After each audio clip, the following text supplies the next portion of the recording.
Good morning and welcome. This is Pastor Lucy Painter with your daily insight, and today we continue with waiting day 4. We have really talked about waiting, and from Monday I've talked about the faithfulness of God and how He never fails. When we wait upon Him, He will surely show up. And I know that you have a list of the benefits of waiting on God. But today I want to focus on the consequences of not waiting on God. We all know that patience is a virtue. But one of the things that is very true and which is a reality is that patience is not a strong virtue or a personality that many of us have. I have a daughter, my firstborn daughter is called Patience. And for some reason, I think that the Lord led me to name her Patience as a constant reminder that I need to be patient, that I need to constantly pace myself when I want things done so quickly, when I want to rush into things, when I need to make quick and impulsive decisions.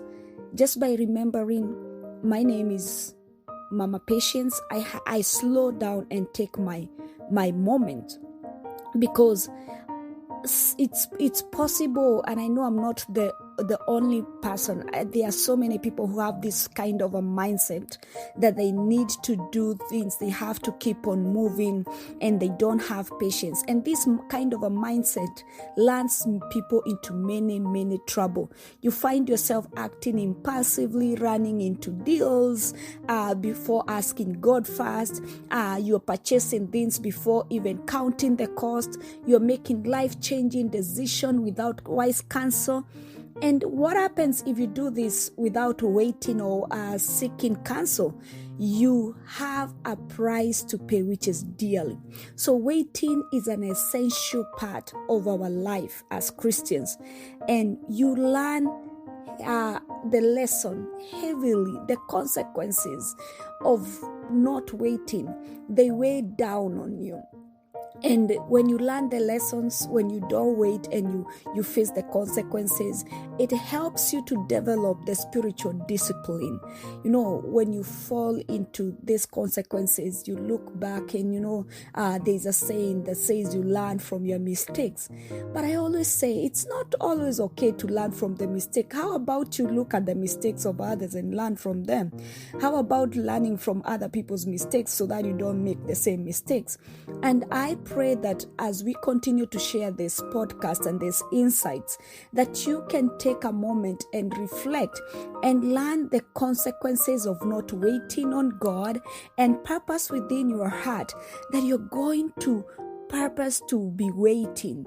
You're not going to become impulsive. You're not going to just wear impatience as a badge of honor, because that's what it has become in our society, in our day life. We are living in a fast world, and being impatient and being fast has become as a badge of honor. Doing things fast and realizing goals and becoming like a billionaire within a few years, it becomes like that's a trend. And so everybody feels like if you're not getting it fast enough, then you're missing the mark. So one of the consequences of not waiting on God is that you get out of the will of God. The moment you go ahead of God is the moment you step out of His will. And we saw this with King Saul, out of the will of God when he offered a sacrifice before going to war. This is the passage we did on day 2. It shares the consequences for not waiting on God. You have not kept the command the Lord your God gave you. If you had, He would have established your kingdom over Israel for all the time. And instead, the Lord sought a new king to replace Saul. Because of not waiting on God, he stepped out of the will of God, and that is a consequence. He was rejected. He missed it. And this is what happens. You may not be losing a kingdom like King Saul, but it's so bad. I think it's the worst thing that can happen to you or to me as a believer if you are out of God's will.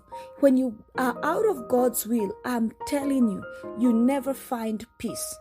You are always without peace, and that is a bad state to be in. You know, when you make that decision or when you sign that deal and you're out of the will of God, and immediately your heart is troubled, and you lack peace, and you know within yourself and you're very sure, I have made a mistake. I'm telling you, it is a bad state of heart to be. It is a bad state to be in. So it's good to look at these consequences. The second consequence is this: your blessings are delayed or even denied.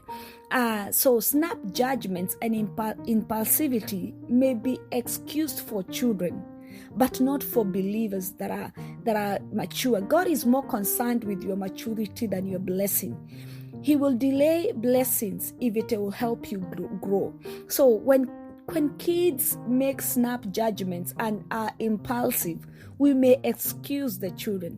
But when it is done by mature Christians or mature adults, it's a matter of concern. And one of examples of that impulsive judgment is in 2 Samuel chapter 11. I wanted to concentrate on this, but because of time and the days are really going, I just want to combine this all together. We find this in King David in 2 Samuel chapter 11. We learn the story of how David spied the beautiful Bathsheba bathing on the roof and just had to have her. He didn't inquire of the Lord first. He acted on his desire, and it costed him dearly. He committed more sins to cover up the sin. And in doing this, David lost his newborn child, lost control of his own children, lost out on the opportunity to build the Lord's temple, and so many things. From that very moment of that impulsive act that he performed on that roof, we can see the losses that he went through. Yes, God can often and does often restore, but why would you want to go through an ordeal if you didn't have to? Look at all that David had to go through. We cannot ignore and say, God is a God of second chance, or David repented, he's not like Saul. No. Your blessings are delayed or even denied. He went through a lot of pain. Why would you want to go through an ordeal if you didn't have to? So it is very important for us to see some things that can be avoided. These are things that can be avoided, and avoid this. Consequence number 3. We bring pain upon ourselves and others. Now, this is something that we ought to talk about. Here is Abraham and Sarah. They were promised a son, but they were not content to wait for the promise to come to pass. There was no way I would talk about waiting upon the Lord and not touch on Abraham and Sarah, because they seem like the perfect couple that really had to wait for the promise. Here is a promise. They are waxing old. Remember when we talked about them in the laughter? Sarah was saying, "I am waxing old. How can I have the joy or the joy, and how can I bear a child?" And they look at the promise and they decide to take the matters in their own hands, figuring they were old. They didn't have time to waste waiting. And Sarah suggested that Abraham have a child with her maid Hagar, and who gave birth to Ishmael. And this created terrible hatred and jealousy, to the point where Hagar and her son Ishmael were banned from their presence and sent off to die. Talk about rejection. There was so much pain and suffering that could have been avoided had Abraham and Sarah exercised a little patience and waited on God. Look at all that. So this is a consequence of not waiting on God. We bring upon pain upon ourselves and upon others. And we live in a society, just like I had mentioned earlier, we live in a society that wears impatience as a badge of honor. But when we apply that impatience to God, it can have grave consequences. And let me tell you, my sister, my brother, God will not honor our impatience. However, He will always give us the opportunity to repent, and He often gives us the chance at a do-over. So don't miss or even delay your blessings because you refuse to wait on God. He can be trusted, and He wants to bless us beyond our imagination. Think of these consequences of not waiting on God and purpose today to wait on God. Shalom. This is Pastor Lucy Painter with your daily insight, and this is Waiting Day 4.